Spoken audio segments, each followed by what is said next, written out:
presentation topics as planned tonight are local control funding formula, and I've been careful in this presentation to make sure I give you the acronym after the whole title, because when we get going on conversation, frequently we throw out what we call educatorese, which is the alphabet soup of acronyms and abbreviations for things we do. But I want to make sure that if I say LCFF later, you'll know that's the local control funding formula. And the next one, CCSS, Common Core State Standards, we typically just call Common Core. Smarter Balanced Assessment, we typically just call Smarter Balanced. Sometimes we call them state testing. We call them a lot of things. But bottom line, those are the first two, really three things that we want to talk about. And then finally, our technology initiative is a third major topic we want to talk about. One of the things we want to do tonight is address questions and talk about our focus and our vision. And before I go any further, many of you have already received an index card. If you'd like an index card, they're in the back. If you just raise your hand if you'd like one, somebody will come up an aisle and pass one down to you. If you need a writing instrument, we have those too. But what's important about that is we're not having open line Friday tonight, and I hope that doesn't disappoint anybody. But the reason that we bring in cards instead of just having people come to the microphone is twofold. One, we want to make sure we record all the questions and we get answers to every question, whether it's here tonight or ultimately on the website or communication back out to the school site. So individuals who weren't able to attend tonight can get the dialogue that we've had tonight. And also, it's a way to respect everyone's time. That way, if there are more questions than we have time to answer, we make sure we get through as many as we can, and then we can answer the rest through another format. So those, if you have a card, if you have a question, if you need to make sure it's going to get answered, we'll have 3 or 4 administrators, Mrs. Garlick, Mrs. Russell, Mr. Burrell, and Mr. Wagner, who, when you raise your card up, they'll come down an aisle, they'll collect them, and then later on they'll come forward after the presentation and they'll answer those questions. First of all, I'm going to do a little review, if you will, for all of you. For about 4, almost 5 years, coming this January, we have talked about the district's guiding principles. At your schools, you've heard, you've seen those posted most everywhere you go. And the reason those are important, as we know based on research, continuity is everything in education. Continuity is everything in most anything you do. In order to be successful, in order to continue to achieve, continue to improve, it's important that you have really a foundation from which you can work and a guiding light, a lighthouse, a principle which you can follow. These serve as Central's purpose have for the last 5 years, and we're very happy about that because we've seen a lot of successes in the last 5 years. The belief statement can be seen as somewhat common and somewhat simplistic. Every student can learn. But that belief statement says a whole lot. When we do work in Central Unified, whether it's the teachers, the classified support staff, the principals, the administration, or the board, it's always about the student. And it's not just about a blanket over all the students. It's about every student individually and uniquely. It's about making sure what we do, the programs we do, the variations on the various things that we provide in the way of opportunities for kids are customized to the extent possible so that we meet the needs of each individual student. Secondly, and thirdly, our vision and our mission statement, although they were crafted back in really late 2009 and introduced in 2010, are ever so timely today. Today, when you go to school districts and you listen to the news or you read the paper, everybody's talking about college and career and community. It's no mistake that we crafted that 5 years ago, and we've been talking about, my math's not very well, 4 years ago. It's no mistake that we started talking about that back then. What we do is very deliberate. It's very planned. It's very strategic. Later on, when we talk about technology, you'll see some of that come to roost. But under that vision statement, when we talk about college, career, and community, we recognize that a large percentage of students don't necessarily go to college. Or even if they do go to college, they don't necessarily graduate. And so for those students that don't go to college or go to college but don't graduate, they need a place to go. They need a pathway, an on-ramp, if you will, and an off-ramp to find something that engages them. Engagement's a word you're going to hear a lot tonight. But a pathway for them to be successful in life, to be productive citizens, and that's the community part. We talk about community readiness. Part of what we'll talk about when we get to the Common Core State Standards isn't that it's a new set of knowledge. Knowledge is knowledge, history is history, math is math. But the way we deliver it is very different. And so what we're going to be talking about is rigor, and we'll define that a little further later. We're going to talk about relevance. If 1 + 1 is 2, that's not new information. But if a student needs to know why it's important to know that 1 + 1 is 2, and how to apply that in real life, how to think with that, how to think logically with that, how to solve problems with that, that becomes a much bigger issue and much more important to them. And finally, standards-based instruction. Those Common Core standards that we've been talking about are all about how we teach, how we learn, what students need to know, but not so much just those rote facts like many of us in school remember having to cram into our heads before the test and then forget a week later. But not so much what the facts are, but where the facts are, how to use those facts, how to solve problems and think with those facts. Within those guiding principles, we also have core values: character, leadership, innovation, and continuous improvement. Every one of those plays an integral role in what we do, but much of what we're going to talk about tonight is continuous improvement and why this is, what I'll term later, a perfect storm for that continuous improvement. The catalysts for change. Some people say we're constantly changing, and as many of you know, the only thing that's constant is change. It's a famous quote. We know that things are going to change, but we don't change just for the sake of change. We change when there's a cause or a catalyst. Legislation changes. There's some legislation later in the presentation that we'll talk about that has changed. Common Core state standards is one of those pieces of legislation, one of those things that has been adopted by the state.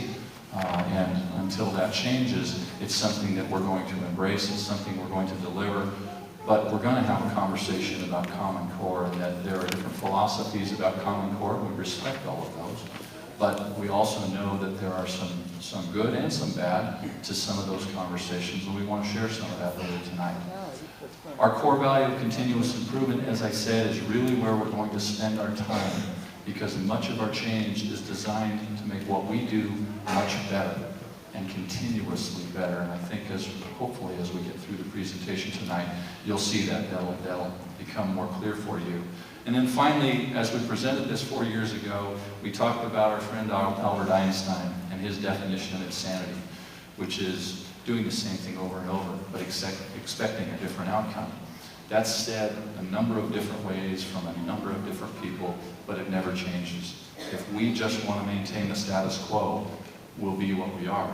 And in some cases, we're really good. That's not a bad thing. But in some places, we have areas for improvement. So unless we look at ways to change our practice or polish that practice, we won't be any better. And certainly we feel the imperative to make sure we deliver only the finest for your students. The legislative changes that we've been talking about, I've been talking about, is one, the local control funding formula, and I have a slide later, so I'm just going to review these. Secondly, the Common Core state standards. Third, the change in the assessment. You used to hear about CSTs or STAR testing. About a month ago, those were suspended altogether. About 2 weeks ago, some of those were restored for some of the high school students because of the entry criterion for the Cal State system. But the bottom line is, they're in flux. The legislation has changed. The implementation of that legislation is still in flux, and so we are moving really in parallel with those changes. But it's part of that perfect storm that I want to talk about. And perfect storm is that merging, that confluence of different things occurring at the same time that really provide us, rather than just thinking of it as a challenge or a problem, provide us a lot of opportunities to do things differently. Our technology initiative we'll get into in detail a little bit later, but if you read our grapevine flyer that comes in the Fresno Bee, if you look on our website, if you listen to our Connect Eds, we talk about our one-to-one technology initiative frequently, and I'm sure there will be questions about what the tablets are, what our responsibility for the tablets are, so we'll get into those a little bit later when we go over that. But we are really excited about the opportunity to bring the technology, and we'll explain that in a moment. It's the ideal time for innovation. That perfect storm only comes every so often when everything's in flux. And as you know, when you watch the weather around hurricanes, there was the most recent one in the Philippines, there's that eye of the storm where the calm occurs. And if you understand that, You work in that eye of the storm where everything around you is swirling, but if you can get yourself in that sweet spot, you can get a lot done for that period of time, and that's really where we are. So let's talk about local control funding formula. And I'm going to apologize right now if I move a little bit quickly, but I also want to respect your time and make sure we get some questions and answers, so I'm going to move as rapidly as I can, and please write down questions as we go if some of this doesn't make sense or you need more clarity. The local control funding formula is the first change, the real significant change in school funding in 40 years. School funding has always been designed to come from the state, the largest percentage from the state, a percentage from the federal government, and then a percentage from your local property taxes. But the local property tax piece comes through the state's filter, and a very small percentage of it comes back to us, or did, in a formula up until now that weighted it somewhat equitably by school, which sounds good on the surface, but schools are very different. Some schools have much higher needs, a lower socioeconomic group, or poorer families and wealthier families. Some school districts have a greater percentage of students who are English learners. Some have a greater percentage of students who are special needs. And so when the state in their infinite wisdom 40 years ago said, we're going just to spread the money out equitably, it sounded good, but it left a number of children and families underserved. And so local control funding formula did two things. It earned the state an ability to balance a budget, but it also redistributed monies. And there are a small percentage of districts in the state who are saying, we lost, we didn't get enough. But the majority of districts in the state, including Central, are very pleased with the local control funding formula because we are, I'm not going to say well-funded, but we are more adequately funded than we've ever been in recent history. The big change about local control funding formula is we used to have one big pot of money like your savings account at home, and then we had a whole bunch of smaller pots of money like your checking account, if you had a children's fund and a college fund and a car fund and all those things, and your personal finances. We had the same kind of thing. The state set up a system where we had the one big savings account, we call that the general fund, then we had 38 little accounts, which were categorical money. And with any of you who have sat on a school site council and looked at the federal categorical monies, this was the state's version of the same. That was very restrictive, and one of the things that school districts across the state, and there are more than 1,000 school districts across the state, said to the legislature through this process is we would like more local control. If it's our money coming out of our property tax, we would like our local governing board and our local administration and community to have a voice in how that money comes to us and how that money is spent. That's good news. That is what local control has attempted to do. It shifted the formerly categorical money to general fund. It also established what's known as grants or augmentation grants, additives, if you will. The problem with that, and the concern, I should say concern because it's still in the implementation process, is those additives and the reporting requirements under the additives are beginning to look a lot like categorical funding. They're beginning to put strings back on that money, and so as we move through this school year to establish a budget starting next school year, we're going to have a lot of conversations, and you're going to see more of us than you have in the past, not only at board meetings, but even to talk about the district's general fund, the general budget. We might be coming, we will be coming to your school site councils, we'll be coming to the ELAC and DLAC meetings. We'll have more meetings like this because it's important that the community hear our thinking. It's important that the board knows the community heard our thinking because ultimately the board certifies that we've reached out to the community, we've heard concerns, we've heard questions. Ultimately the administration still makes a recommendation and the board approves a budget, but it's critically important in order to comply with the new local control that we do that. The next bullet, establishing a local control accountability plan. The state calls that LCAP. I'm not going to call that LCAP here because it's confusing. It sounds like our middle school. So it's the local control accountability plan. Really is that exercise. It's a year-long exercise of conversations with the community. It's about how much money we get, how we intend to spend it, how we intend to distribute it, and then ultimately how we document that. Because that distribution of funds needs to have a direct relation to how well our students are doing, how well our community is served. It requires that community outreach. This is step one, but certainly not the only step that we intend to do, just to begin to bring that information to you. As I say that, as I say to begin to bring information, I want to emphasize one thing about this talk tonight. Nothing that we talk about tonight is etched in stone. This is an informational meeting, and many of the things we are talking about are works in progress. Local control are regulations that are still being refined, and we're working through those. Common Core is a set of standards that have been adopted by the state, but school districts across the state are looking at them very differently and applying them very differently, and so that is prone to precipitate a lot of conversation. And certainly our tech initiative, as you saw our email struggles a couple of weeks ago, you know that technology is always fraught with hiccups and glitches, and we're going to work through as many of those as we can this year. But please rest assured, I'm not here standing here telling you everything will be perfect, everything won't be perfect. But I want you to know that it's very thoughtful, and we'll get into the detail of that in a little bit. Bottom line is, any of you who have involved yourself with school finance, this is really the last piece of local control, is that we always present to the board our assumptions as part of adopting a budget. Assumptions are what we think is going to happen. That's the word assumptions. We think we're going to grow by this many students. We think salary and benefits and overhead to operate PG&E and all that, to operate a school, are going to cost us about this. We make all of these estimates, and we plug those in to a budget against the amount of money we think we're going to get. Those are our assumptions. Then we have all those school site plans that the school site councils work on for us with your site administration, and those are incorporated into the budget. But the bottom line on all of those will still exist. The federal monies still exist.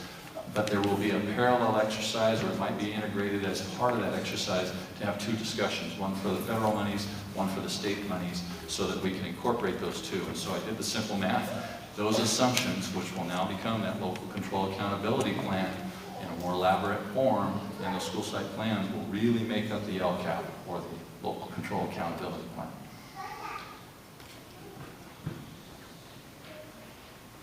Shifting gears to Common Core and Smarter Balance. Now, for the teachers in the room, yes, this is going to be a gross oversimplification of what Common Core and Smarter Balance is. But I want to make sure I cover the high spots, and then hopefully we can have some question and answer.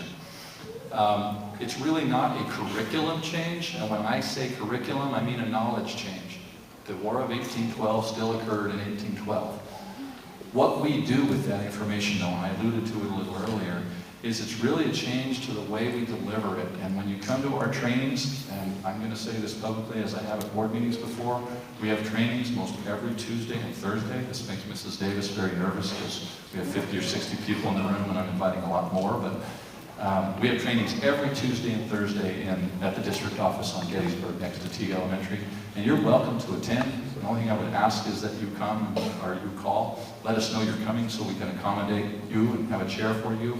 But it's exciting and a little frightening and a little frustrating all at the same time to be in those trainings. The teachers are doing incredible work, and our administration is working alongside our teachers to really work on how we'll go about integrating the change in instructional delivery, the change in what the standards are or the benchmarks are that we're expected to hit, and to really just work alongside one another collaboratively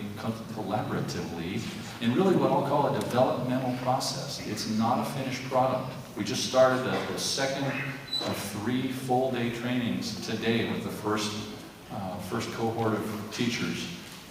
They just came to their second training of the year, and so what they did today was very different than what they did the first time they came. But what's great is to see the growth and the excitement and the enthusiasm, while at the same time, I'll tell you, there's some hand-wringing. Some on our part, some on their part. We're all making sure that we understand one another. We're working to that end. So we're excited about that work, but it's a tremendous lift. It's a very heavy lift, and so I'm proud of everybody in the district that's involved in that. I thank them for that work. It's a change to the way students are included in the learning process. Many of us, whether it's college or K-12 schools, remember a teacher standing in the front of the room and just telling us something. We're encouraging and we're embedding in instruction, and this is part of the expectation of Common Core, to include students. When your kids come home now, kids, grandkids, neighbors' kids, come home and you say, what did you do in class? I really hope they say, we talked with our friend next door, not about what they're doing in the playground, but about what they're learning in the classroom. We talked about speaking and learning, writing and thinking. We talked about all those things, and when you walk into a classroom, you'll see kids engaged with one another, engaged with the teacher. The teachers are not learning anything new. The teachers have always known this, but it's a transformation in the way they interact with kids in some cases, not in every case. It's designed to teach just what I started to say, the thinking, problem solving, rather than memorization of facts. How many of you went to a school and the teacher told you a lot of things and you took the test and 2 minutes later it was gone, or certainly by Monday it was gone? That's because it wasn't embedded long term. What we know about brain research is that the more kids can touch and feel and talk and justify their thinking, it's not about the facts as much as it is about what they do. A lecturer I heard not long ago was a Harvard professor that said 80% of everything adult persons know they didn't learn in school. Interesting fact, and it's research-based. So that leads one to wonder, where did they learn it? Well, I won't ask for a hand raise, but I know the answer. Most all of you have a phone, a cell phone, and many of your kids have a cell phone, and many of your kids have smartphones or some device where they can hit the internet or hit Google or hit YouTube or Wikipedia or something. They get a lot of information out there.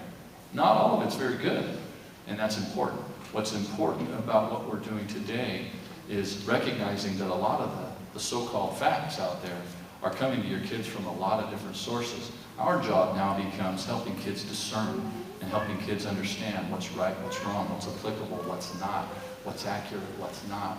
Because if they can go get it on Google, we don't need to make sure that we cram it in their head. What we need to know is that they can go to the resources, they can get the facts, or recognize the facts, and utilize them at a later date. So that's really a quantum leap for where we've been. Bringing relevance to teaching. I was talking to a gentleman here near the front when I first came in. It's about application of knowledge. When you just teach math, when you just teach algebra or engineering or anything without connecting it to something in life, whether it's a job or a life experience, it doesn't make any sense. But when you apply the mathematics or the engineering to a welding certification or to higher education or to a career in finance or accounting or chemistry or research, then it starts to make sense and kids get excited about what they're doing. When you go into our science classrooms today, I'm just picking one area out of many, our kids are really excited because in science it's always been the kids get engaged. They're in the laboratory mixing chemicals. At the high school level it's not real volatile chemicals, but nevertheless they're mixing things and testing the reactions. That's what it's about. It's that touch and feel and relevance. Greater emphasis on writing, reading, speaking, and thinking. You'll hear a lot about nonfiction books. The teachers, the administration, everybody is going to be emphasizing reading and emphasizing writing. Last year we started a full year-long program with every teacher, including PE teachers and shop teachers and teachers you wouldn't think would be teaching writing. But we integrated writing into everything we do because that's one of the critical job skills that the professional community says we in every school district in the state are lacking. The assessments are designed for problem solving and organization of facts. I just alluded to that in terms of what they need to know, where they get it, and what they do with it once they find it. A greater emphasis on writing and logic and assessments. The true and false and multiple choice days are all but gone. If a student or if one of us can't discern between what's right and wrong unless the answer is put before us on one of 4 choices, that's a little scary. If you go to the DMV and you can guess from 1 of 4 choices, okay, you might have gotten lucky and passed the test, but if you really didn't know, we're a little frightened when we get out on the road, aren't we? It's important that not only can we get to the answer, but that we really understand the answer, and that's really the shift in thinking. And the assessments I have here must be taken on a computer device. I don't want to misstate that. With the Smarter Balanced assessments coming up, they don't have to be taken on a computer device, but if I told you there were only 36 weeks in a school year, and I told you if we don't have adequate number of computer devices, that the state, in their infinite wisdom, gives a 12-week period of time for us to administer the tests, and if I told you one of your children was the one that has to take it 12 weeks early in order to have the time to take the test, I'd be a little worried, because if my child misses 12 weeks of instruction in order to have time to take the test, I'm a little worried they're not going to do as well as a student that gets to take it in the 12th week. And so it's really important, to the extent we can deliver, and we can deliver and are delivering, that we have a computer device in every child's hand so that they have a level playing field from which they can take those tests. The technology initiative. There are some that are worried that it's a knee-jerk reaction. And we can talk about LA Unified a little bit, although I don't want to sit here and badmouth another school district in the state. But there's poor planning, there's lack of planning, there's lack of communication, if not done well. Then there's what we've done. This is 4 years in the making, that the preparatory work behind this technology initiative started about that long ago, and it started with a lot of research. What school districts have done that? What successes and failures have they seen? What have we learned from their mistakes? What went into the design in terms of what we know we need to deliver to teachers and school sites in terms of infrastructure? What kind of planning and funding had to be established over the last 4 years in order for us to pull the trigger on purchasing the devices, purchasing the software, purchasing the security system, making sure the wireless hubs in every school and every classroom work, making sure that we have 4G coverage or internet connectivity to every device so that if the Wi-Fi doesn't work perfectly in every school every day, we have duplicity in signal. And many of you in our community, if you're in the more rural areas, know we don't have good signal anyway in the community, or you can't even get a certain TV or a certain internet service because they don't service your little corner of the world. That's why 4G on the devices is so critically important. So we're happy to say we've even thought through that and have that duplicate service coming to you. The professional development, or for those of you not familiar with that term, training, is huge. We knew that if we put devices in 15,000 kids' hands next year, the 15,000 kids might struggle, but not nearly as much as the 700 teachers and about 100 administrators who are adults. We adults know that when we get the tricky electronic device, and I don't mean to be unappreciative of those who do get it, but many of us struggle. I'll just use myself. You know, in the days of the VCR, we always had our kid take the remote and figure out how to program that thing because it was easier and faster. And when we get our new phones and our new MP3 devices with the single operating button and no instructions, that's frightening for us because that's not how we operate. That's not how our brains are wired. The good news is that's how kids' brains are wired. And so the kids are going to struggle less than we are, but because we knew that we needed to be prepared for the students, and we needed to be prepared to anticipate the kinds of things that they might run into, we knew that we needed to put those devices in the teacher's hands a full year ahead, and that's what we've done. And they're going through those 3 one-day sessions with us, and then with a little homework in between to make sure that we can work the bugs out of the system. Yes, we have bugs in the system. Yes, we're working them through one by one as they occur, but that's not unusual with any kind of computer device or any kind of electronic device. But the good news is we thought of that and we're working through those too. Will it be perfect by next fall? No, but it's certainly not a replacement for good teaching. The teachers in this room, the teachers throughout this district are integral to your child's education, your child's learning. The technology is merely a tool. It's a window to the outside world that our teachers and we will help facilitate for the kids. Communication. This is certainly not step one, but it's a major step in the process. We need the community to know and to understand and have an opportunity to have a little dialogue with us about what it is we're doing, why it is we're doing it, what the pitfalls are, what we're doing in response to the pitfalls, and in fact what we're doing in anticipation of those pitfalls. So this is one, but we do our very best to reach out to our community in terms of the newspaper I alluded to, connect ads, the webpage, notes home from your schools. We do a lot. And so one of the things I'd love to see on your cards, if you think there's a better way, or even if it's not a better way, but the best way for you, for us to reach you, if you please write that down, we really appreciate that as well. We want to make sure you get communication and we hear from you. I've covered a lot of this one, developmental. This process is a collaboration with our teachers, our publishers, our software authors, and certainly our curriculum and instruction administrators up here in front. It's not perfect, it's not done. The publishers don't even have anything really comprehensive to offer us yet. But again, the knowledge didn't change. If you can think about the old hardbound textbook, it's really an exercise in looking at the new standards, which are just a new framework for the same knowledge delivered a different way, making sure that we're drawing the right knowledge out of the kids.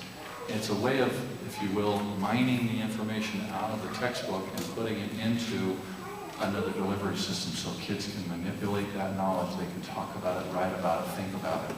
So that's what that collaboration is about. We're really excited. We have, I have to tell you, I've worked in 2 districts in my career, and we have the greatest teachers. I'm excited every day that I walk into our professional development room at the district office, because while there is some anxiety because it's new for all of us, and while there is a day-to-day tussle with maybe the technology or something we wish we had today but we don't yet, the energy in the room and the innovation and the thinking and the creativity are just incredible, and I applaud our teachers for that.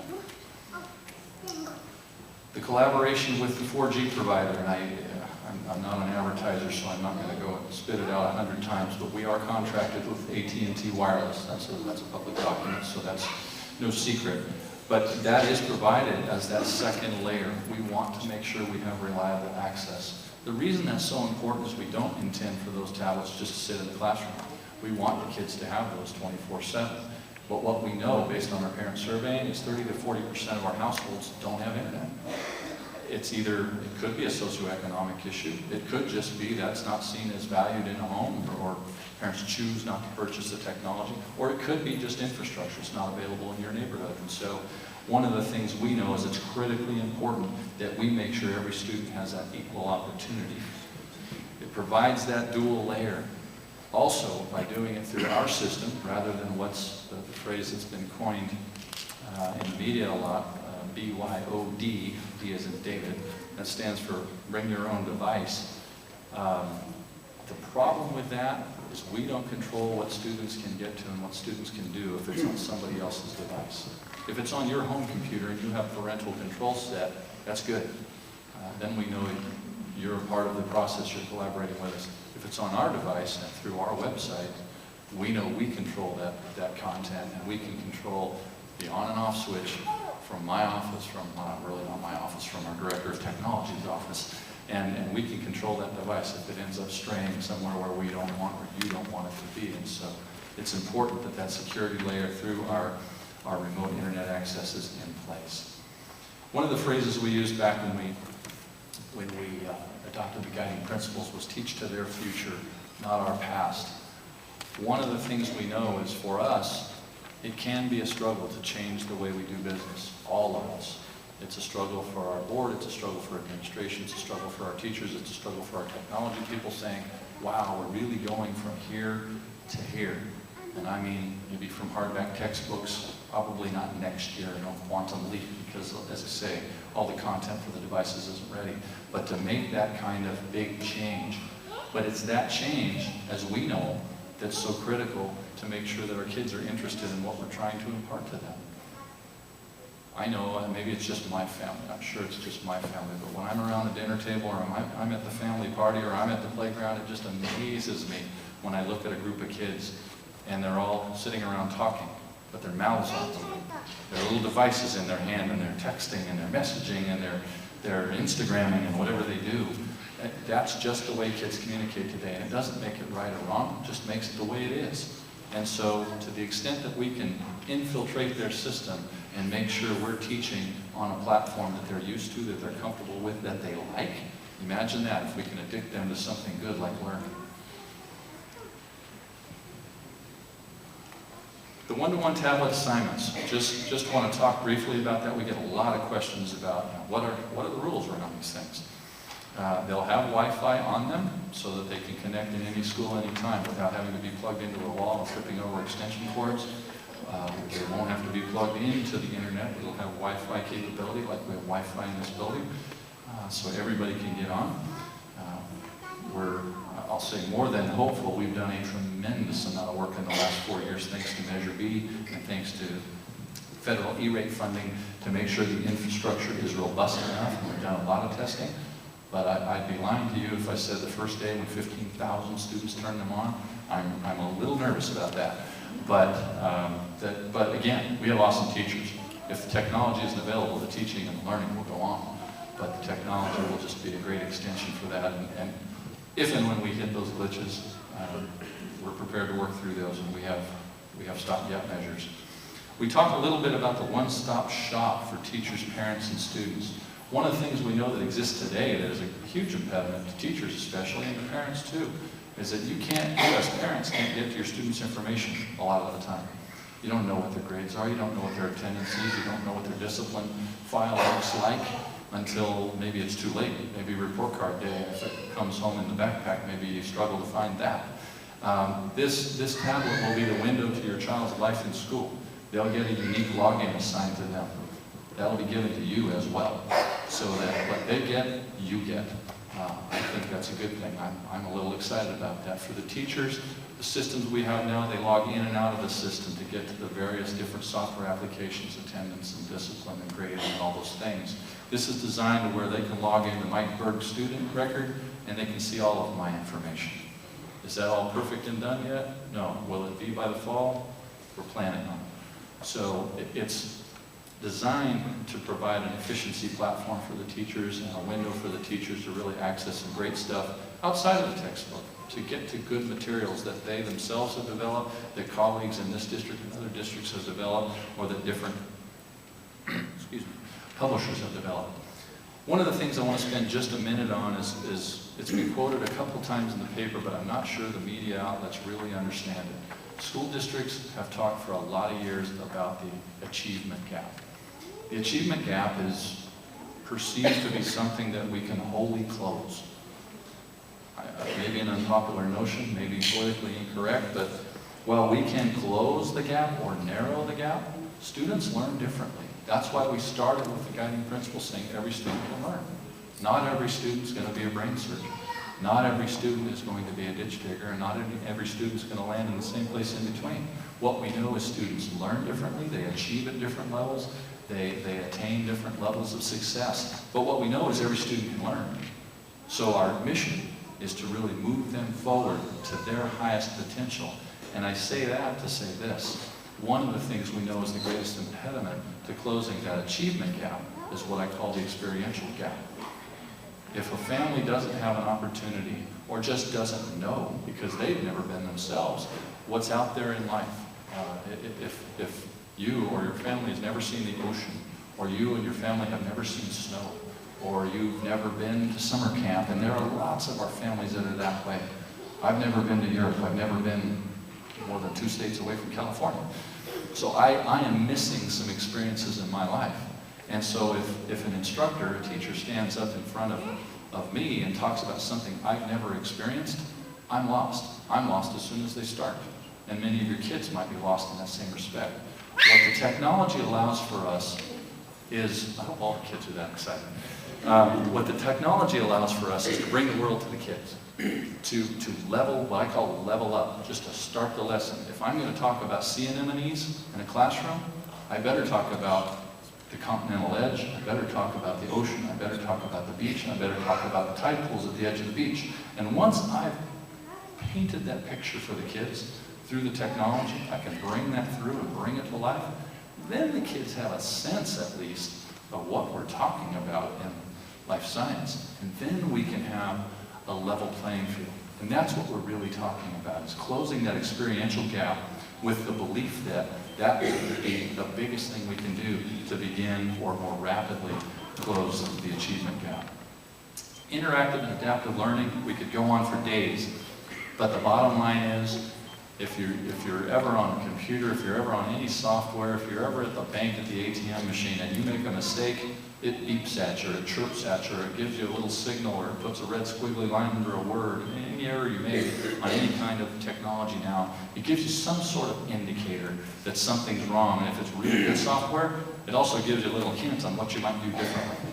If any of you have a password to anything you log into, if the password isn't long enough or doesn't have the right kind of characters or capitals or lowercase, it tells you that. It kicks you back and makes you do it again. That's interactive software.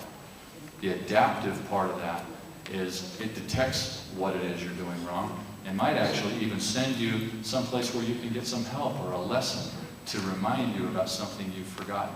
How many of you have done homework with your kids and thought, wow, I took algebra 10 years ago, or 30 years ago in my case, 40 years ago, and thought, I wish I was there again, but you don't have the means to go back and teach that for your child. Software, when we're done over the next 2 to 3 years, will have that capability. We're working directly with our publishers and with our teachers to come up with lessons so that the software can detect if a common mistake is being made, and we'll send those kids, and that teacher for that matter, give them an indication, because teachers are challenged. I'll be the first to tell you that. They're challenged when they have a lot of kids in the room and have to address 10 different levels among 30 different children, or 40 different children for teachers in the room that might have more than 30 or 40. It gives them a tool to address those multiple levels of students in the room, and so that is enormously important as well. It's a change in perspective. Learning is the goal. It's said that if we teach and the kids don't learn, there's something wrong. Well, it's not wrong with the kids. If we taught and they didn't learn, then we need to teach again. We need to make sure, and that's not a criticism of teachers, it's just a fact. If they don't know it, we need to find another method to deliver it. And it's true of all of us in the organization, not just teachers. If I say it and you don't understand it, I'm not getting the information across to you, and it's my fault, not yours. So that's what that really means, is learning. The end product is you walking out of the room, your kids walking out of the room, understanding and having mastered what we're trying to impart to them is really important. I talked about experiential gap a minute ago, so I'm going to skip that one. Technology brings the relevance. That's that leveling up. You've got to bring the world into the kids, because we can't put them all on a bus and take them to the coast and take them to Yosemite and take them to the Lawrence Livermore Laboratory. That's just not practical. But now through the technology, we can bring all those things to them. And so that relevance, plus our purpose, which is learning being the goal, will achieve that learning. We need to make sure we do our mathematics well.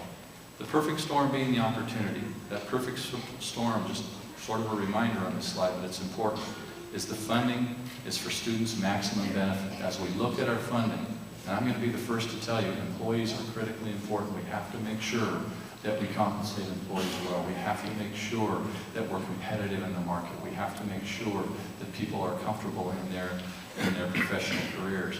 But we also need to make sure that students receive maximum benefit.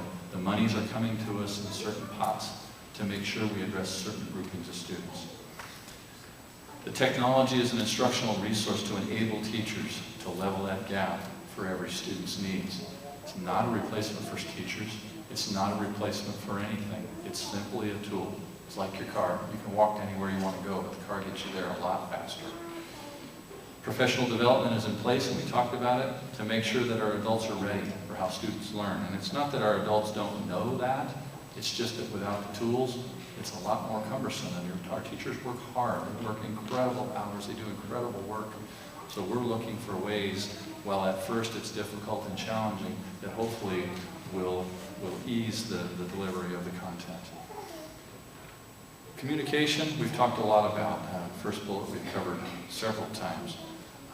Through the one-to-one technology, again, that one-to-one technology and that unique login that you'll all have, that your students will have, will allow you to get reminders. If your teacher's telling your son or daughter, John or Jane, that you're late on a homework or you missed class today, you're going to know that. It's going to pop right up for you. Your student will know and you'll know. We see that as a very effective tool. And staff, student, and parent efficacy. For those of you that that term is a little bit foreign, it's incredibly important that we as a community understand what we're doing and why.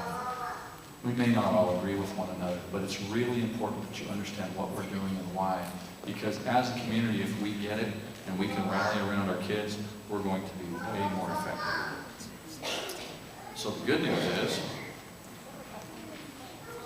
it's time for questions. But before we get to questions, I do want you to know, and I'm not necessarily going to touch on these pieces of legislation, but I do want you to know we're willing to talk about these issues. There are several bills right now that have gone through. The transgender bill, there's a teacher evaluation bill, there's a student discipline bill, all of which, two of which have been defeated and one is going to be challenged on a ballot, that are affecting us as organizations. As I say, the first two were defeated, so they're non-issues now. They were bad bills, poorly conceived, unfortunately defeated by both teachers groups and administrator groups, and so we're happy about that. The third one is really the students' rights issues. I'm not going to get into a great deal of detail unless questions come forth, but bottom line is the student in a wheelchair has rights and needs to be accommodated, and the students around that child have rights and need to be accommodated. The same is true for the transgender issue. And so I'm not going to take a big political stand except to say, for those of you that have concerns, I would welcome you to call me directly or email me directly. And I will sit down with anybody, anytime, and walk and talk you through this. We've had the transgender issue. We've had students who have declared that they're transgender in the past, 2 of them in the last year and a half, and that issue has gone unnoticed by many, if not all of you. That's because we handle those on a case-by-case basis. We handle those very diplomatically and very professionally. And frankly, the students have been accommodated, and none of your students' rights have been infringed upon. And so, I want to say it. I want to be public about it because I don't want to hide from it. But at the same time, I want to assure you that in those cases, your students are not jeopardized, nor are the rights of the student who needs an accommodation. Student safety and school environment. I know I have an index card where the question was raised before we even started, so I'll wait till we get to that question, but there are always questions about safety and school environment. We do a lot in this district with school liaisons, with Fresno Police Department, Fresno Sheriff's Department, so I just want to know that it's open line Friday. When we get to questions, you can ask anything you want about, write down please, anything you want about the topics we've discussed or anything else. We're going to do our very best. I've left about 35 minutes to answer questions, but do our very best to get to anything and everything. So here are the rules. Always ground rules about what we do. In school, we always set the ground rules. Pass your questions to the aisle. We have Mrs. Garlick, Mrs. Russell, and your left-hand aisle, and we have Mr. The next one, the next 2 were written in Spanish, so Nora's going to help us now. But the one question asks, who qualifies for the tablet and what does the tablet cost? There isn't a qualification for the tablet. All of our students will have tablets. Students in 3rd through 12th grade will have the ability to take them home. K2, it will be in the classroom. The second part of the question had to do with how will parents be trained in the use of the tablets and know how to access the tablets, etc.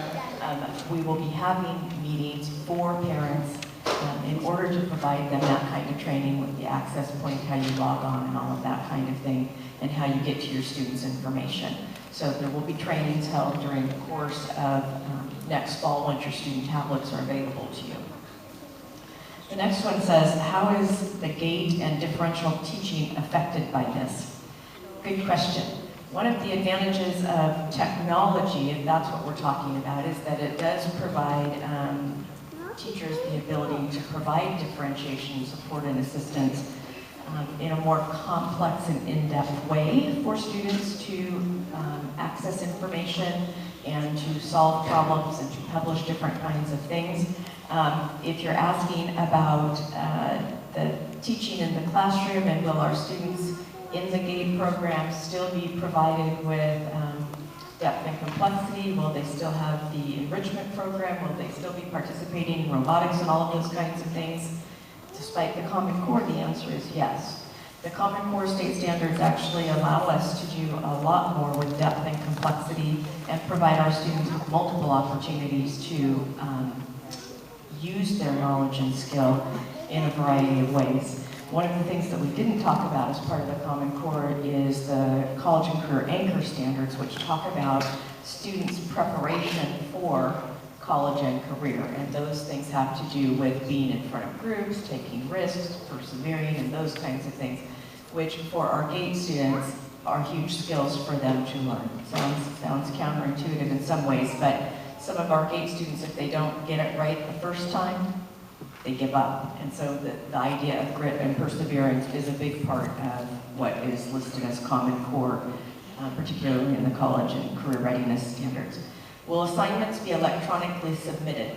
And if so, how will glitches or lost work be handled? Submitted by the student but lost in transmission. This is twofold. Some assignments will be submitted online, and just like now, if they do something with a Word document, they should save their work, and there's the ability within the learning management system for that to occur. And if they're submitted online, we have ways of tracking transmission, and they can resend if they need to. There are also ways for there to be assignments in a different way than you and I think of assignments, in that there can be ongoing dialogue with a student and a teacher.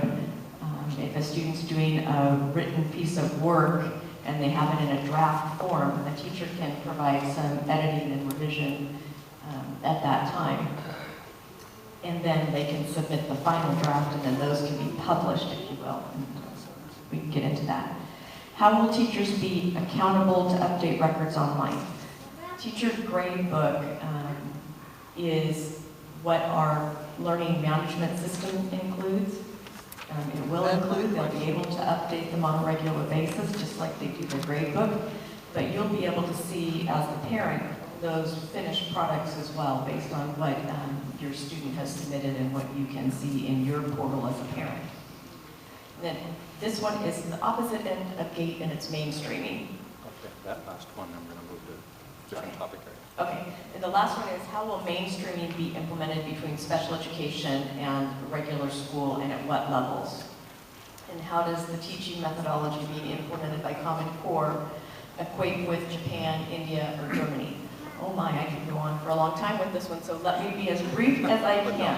When we talk about mainstreaming, again, one of the ideas that Mr. Bird spoke about and that our guiding principles talk about is every student can learn, and we need to provide for every student's learning style, and we need to meet every student where they are and bring them to the highest possible level within a given year of instruction. And so when we look at mainstream, we look at our regular education classes where students with special needs are accommodated. They are better able to receive differentiated support, additional practice, additional guidance, additional learning, so that the teacher can provide the instruction, the teacher can provide re-instruction, they can provide support, but the technology will enable students to practice more and be able to master that material. As far as how do we measure up with India, Germany, or Japan, the Common Core State Standards are internationally benchmarked, but our educational system, what we're doing here in Central Unified, is using those Common Core State Standards as our basis, and our instructional methodology is what's making the difference for our students. You really can't compare apples to oranges in what's happening in those other countries. We are using Common Core State Standards as what our students need to be able to do and to know at the end of the year.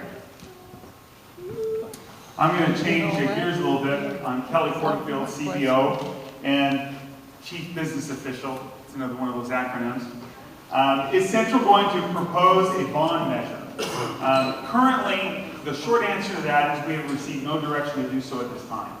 We currently had, in 2008, we passed a bond of roughly $156 million. Of that $156 million, we still have about $100 million remaining in that bond measure. As many of you know and have experienced, we've had a kind of a drastic reduction in our property values. As a result of that drastic reduction in our property values, our ability to access that $100 million has been adversely affected. We have to wait until our property values increase and able to access that money. So in the meantime, what are our options? We really have three different options. We can decertify the existing bond measure and then go out for a new one at a lesser amount and essentially split the current bond and have access to that money. Going out for another bond also would mean additional taxes to the taxpayer. Not very popular. The next option would be to continue down the road that we're going currently under the state program and apply for what's essentially what's called hardship. When you maximize your bonding capacity, you can go to the state and they essentially will make up that difference. The third option, and I'm drawing a blank right now for the third option. Hold on, it'll come to me. Oh, the first two. What's that? Stroke the bond, private financing. Oh, private financing. That's the other one. Private financing. Essentially, go seek additional assistance through commercial financing and incur additional debt, which the general fund would have to pay. That one isn't very positive either.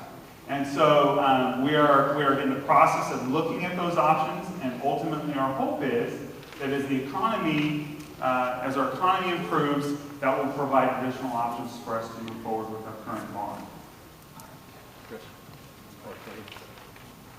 All right, good evening. I'm Ketty Davis, and I have the privilege of handling some of the questions about training. As was mentioned, we spend a lot of time in our offices doing some work with teachers. But first, there was a question about, can we provide parents with a web address so that you can see the sample test questions from the upcoming assessment system? We'll do that. I'll work with Mrs. Rocca and get that to the front side. We have hot topics that are up on our website. And make that available, and also share that out at schools to see if they can get that in some of the print resources that come home to you. There is a practice test that is available. It doesn't get scored, and they don't give you the feedback on the answers, but you can certainly look in both language arts and mathematics to see what type of an experience by grade level a student would have and how the questions are set up, so you can see what that experience looks like online. Just don't be disappointed if you don't get a score for it, because you know we all still are learners and we want to see how we did on it, but they aren't set up to do that for us. That's for the Smarter Balanced Assessment. So that's what's replacing, the question was that's for what test? That's replacing what we've been seeing information-wise on the STAR assessment or the CST. That did sunset. As Mr. Berg mentioned, there are a few of the tests that will remain this spring, but we are in a transitional period into a new testing system. So, to that end, there was a question about how are students being prepared via the benchmark for Common Core. You know that in our schools we use a common assessment, or you may know that your students take a common assessment 3 times a year to help identify where their strengths are and what next steps are. And many of you may know or have heard through conferences this year in communication with your teachers that we are not doing a common assessment that is recorded out on report cards right now. Instead, we're doing field testing of the types of assessments that will be used in our future with students and how we can give kids opportunities to demonstrate their learning in different ways. So as was mentioned, they're not all multiple choice. There's short responses, and there's a thing called performance tasks. And this gives our students an opportunity to have classroom activities where they work with their peers, they understand topics better, and then they go and independently write perhaps an argument about that topic from their experience of conversation with others. And in mathematics, they might do some work together on a project that's relevant, that's kind of exciting and intriguing, do some work together with one another to understand the concept, and then go explain their thinking. Instead of just doing the mathematics in number or symbol form, actually writing about what that is. And that's a difference for students, to be asked to think about a problem in a lot of different ways, or think about multiple solutions for something. And so we're taking time this year to do those types of activities with students. It tells us a lot in terms of what students need, and it helps us a lot as educators to think about how we can plan learning to support that. There were a couple of questions said in a few different ways about how are teachers being in-serviced for Common Core. It was mentioned there are 3 sessions this year where they do come together in the larger groups, either by grade level groups or across disciplines at the secondary level, or as an entire math team. And there are those 3 sessions, but those alone are not the solve and fix all for a new set of standards and a new thought process on how we can support our students. So those 3 are really points of time where we can bring our teachers together, allow them time to gather information, process that, collaborate with one another, and then a lot of the magic, if you will, or work happens when they take that training and move it back into classrooms and into the practice. And as you know, on those early release days, teachers are then getting back together and continuing to work on that. So we don't anticipate that those 3 days alone We'll provide the time for the teachers to work together. It's certainly one part of our work. And then our time with our with teachers together on site is an additional part. And then there will be some late day workshops and opportunities for teachers to self-select topics of interest. There was a question in here about collaborations with other entities like Fresno County Office of Ed. Where we find the need for content areas to seek out from others, we absolutely will do that. But we also recognize we have a lot of expertise in-house in our teachers, and we want to start there first with them sharing with their colleagues those ideas. There was also a question about calendars. I think I'm passing it on to you. Sure, absolutely. So I've got a few here. Good evening first. I'm Chris Williams, Assistant Superintendent. Good to see you all tonight. One question was, will class size be reduced in primary grades? I heard a yay over here. And so we are continually gradually decreasing those. Kindergarten cap for state of California is 33-1, no more. First through third is up to 32-1. As we gradually decrease those classes, by 2022, our goal is to be at the 24-1 based on the LCAP funding as we move forward in that direction. The other question was, or question is, will there be, what training will be offered for substitute teachers who will fill in for teachers when they're out for training or other collaboratives? And is there any consideration for improving the daily rate for subs?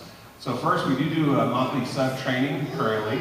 We will also be doing an intense training program for the substitute teachers that are enrolled to sub for us by August 1st and 2nd. So they're going through a 2-day intensive training with the tablets so they can be prepared for the classrooms as they go through.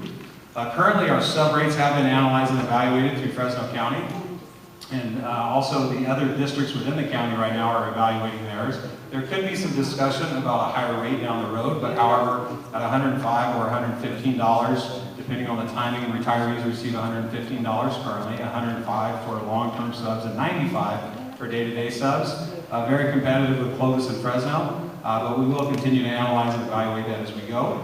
The last question was on calendar. Is there a possibility to adjust and utilize the additional day for teachers to do trainings, whether it be on a Wednesday minimum day to combine those, or to use the 183rd day if you choose to pay for that? That will be definitely a hot topic and a discussion that we're considering with CTA and our teachers. I think it would be a good option to consider for next year, but there'll be further steps to be taken before any decisions were made on that. Thank you, Chris. I'm going to change gears back to technology for a few minutes. A couple of pretty straightforward questions and then a couple that are a little more complicated. Will students need Wi-Fi at home for their device? No, they won't. They will have 4G like your cell phone does. You can connect, they can connect to our system through the 4G system. Wi-Fi will be helpful at home, but not required, because to the extent that you have Wi-Fi at home and they can connect through your Wi-Fi, one, you have your parental controls on your Wi-Fi, and two, it saves the district's pool of minutes, because anytime you're talking about 4G or internet access, just like many of you probably have a family plan where your kids or your spouse or others in your household feed from the same number of minutes, the district has a massive pool of minutes for every child and every staff person. But to the extent that we preserve those minutes, to the extent possible, that will be beneficial to all.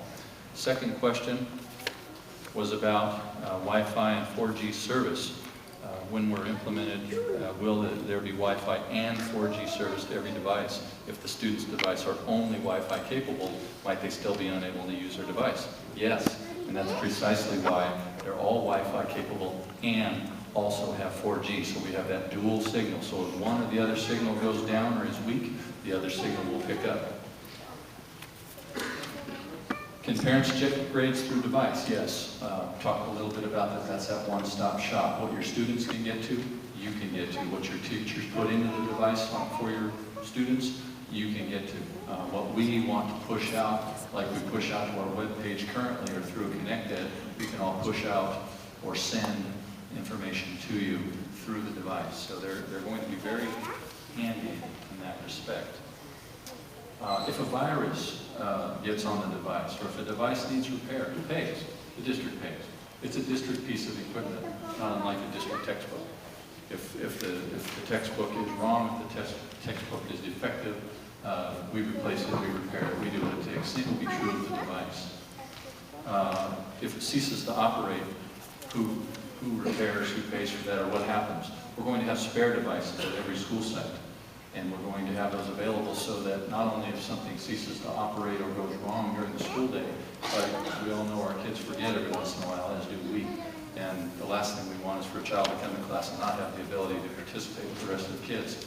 And so we will have spare devices available to students, and the devices will be switched out depending on the problem by either the wireless provider or by the district.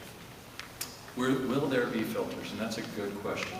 The reason that we're doing two things with the devices, one is first, all of the information that students get to for Central Unified will be through the Central Unified login. They'll log into Central Unified, they'll have to enter their number or their name, just like you do to log in anything, and they'll have a unique password. And once they do that login, they will be in our system under our filters, just like they are today in our schools. So they'll be blocked from any number of inappropriate or questionably inappropriate sites. The software looks for buzzwords, it looks for phrases or things that would indicate it may be an inappropriate site. No different than your filters at home. What if they're not in our school site filter? The other thing we have on the devices through our wireless provider is a software application called AirWatch. And AirWatch isn't foolproof. It doesn't stop them per se from going someplace, but what it does is it flags immediately. We have a gentleman with a card out there. Flags immediately where a student goes, and if it's deemed inappropriate, just like our filter system, it sends a flag to our technology people. We can do that a couple of ways, but believe it or not, what we're going to do is have 24/7 monitoring of that system, so we can look at those reports constantly. We do that right now with the maintenance department. Believe it or not, there's a phone that rings 24/7 with our maintenance folks, and that's just what it takes in the school system, because despite the fact that the lights go off at 5 or 6 or 7 o'clock in our offices every evening, we don't stop working. The systems work all night long, and people work all night long to protect their students, to protect our systems. And so those filters will be in place. To the extent that a student is pretty bright, and we have lots of bright students in this district, and they figure out a way to disable the device or work around those systems, it's not unlike the cars today, where many of the cars, if your stereo is removed, it's disabled. The same can be done with the devices. Our technology department, through that software system, can detect that it's been disconnected or disabled from that system or disconnected from that software, and they can remotely shut them down. So that's a fail-safe in place, and I like to say fail-safe as if it's for sure. We haven't tested that yet, but that's in testing right now between now and fall. But that's the kind of duplicity of coverage that we have for these tablets.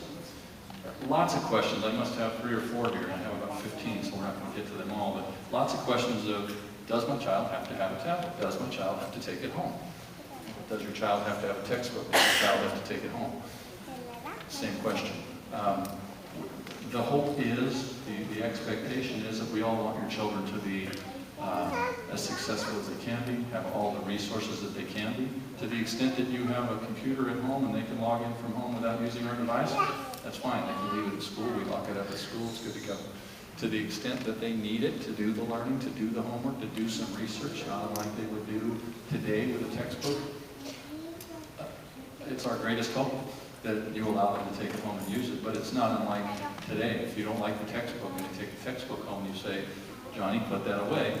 Well, guess I don't get access to the textbook either. That's your choice. It's our expectation that children will have access to it at home. We do not plan, and this has been in conversation for several months here, we do not plan, at least initially, to send tablets home with K through second grade kids. Well, that would be great. We want to work the bugs out of how to secure those things, how to get the biggest, softest rubber package around those things so the little ones don't play frisbee with them. But ideally, it would be great if they could.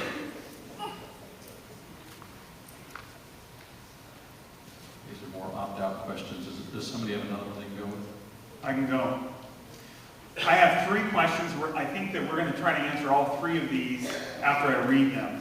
What type of documentation or training has been provided to parents and community stakeholders about the budget, state priorities, and other information useful to engaging in the development of the local control accountability plan? That's the first question.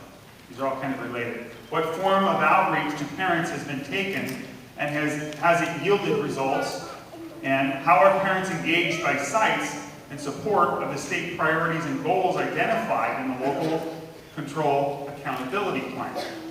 We are literally building a car while it's moving. The State Board of Education is yet to adopt.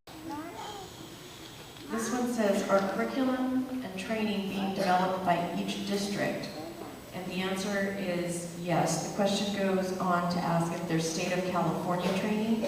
There is not state of California training. It's specific to each local district because the context of each district is different, meaning our demographics, our makeup, our size, all of those things are unique to us.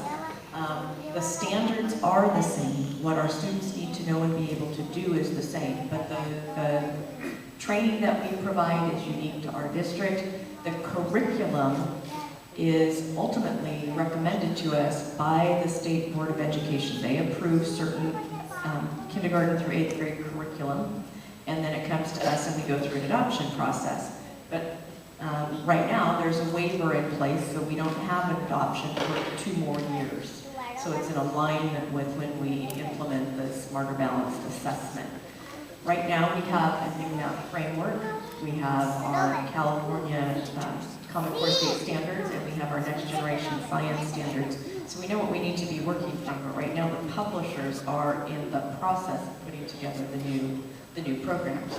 In the meantime, we're using existing curriculum materials, and what's called open source material, which is what we can access through our tech devices or what we currently use that's called supplemental curriculum. And we have those materials still in each of our school districts, and that's what we use. What's changing is the pedagogy that we use, and also our awareness of where certain content is taught, because that has shifted based on Common Core standards. Some of that content is at different grade levels than it was before.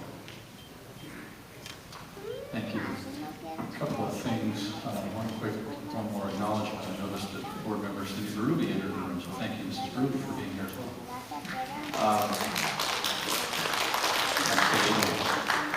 A couple of more technology questions. I want to honor your time. It's about 7:35, but we started about 10 minutes late, so we're going to run about 10 minutes late, and then we'll conclude this discussion, but we will stay. We will answer questions individually to any of you who would like to come forward. Are the tablets replacing all textbooks? Not yet. We would love for that to occur. The State Board of Education is yet to adopt the regulations used by educators in the implementation of the Local Control Accountability Plan and LCAP in general. We know some details as a result of the actual statute, and so based on that, we can move forward on certain items. The first step in that is what's happening tonight. We are starting to engage the community, parents, teachers, students in this process. And this is going to be, again, a long process. It's one that marries both your, what typically has been considered categorical programs to your general fund or your main bank account. And it's melding them all together with the help of the community. For purposes of, has there been documentation or process that has been outlined? We anticipate receiving what's essentially templates from the Department of Education, which will address each and every one of the 8 state priorities, ultimately culminating in an adopted budget that will be brought to the board for our next fiscal school year. Before that, so I'm kind of backward mapping, before that we will have at least one community meeting at the board meeting where additional input is provided through informational items. But before that, you'll have literally every school site through either their school site council, and again, this is another acronym that I mess up all the time, ELAC or DLAC. What's the acronym for those? ELAC, English Language Advisory Committee, and District English Advisory Committee. And I'm sure there's more that I can butcher, but I'll stop there. Will those still exist, as will Title I? There is still federal funding, again, stands on its own. So most of those programs will still exist, and the input process will have to be in place for those. What we'll be doing is really killing 2 birds with 1 stone. We'll provide that as an input mechanism, and also incorporate that into local control accountability plan. Letting teachers teach what they need to teach instead of teaching what the state tells us to teach. Instead of just moving from 1 to 400 in the textbook, they can actually stop and teach the principles that are so critically important. That's why we're teaching writing at every level and every content area. And Well, it's just the new, it's the title of the day. the facts that I learned in high school were very, very valuable because I knew the Gettysburg Address, I knew the history of this country, and all of that kind of good stuff. And so I whizzed through those classes.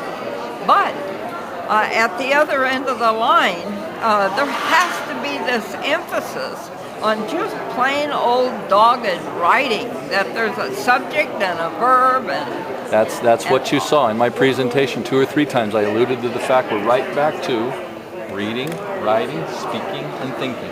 Yes.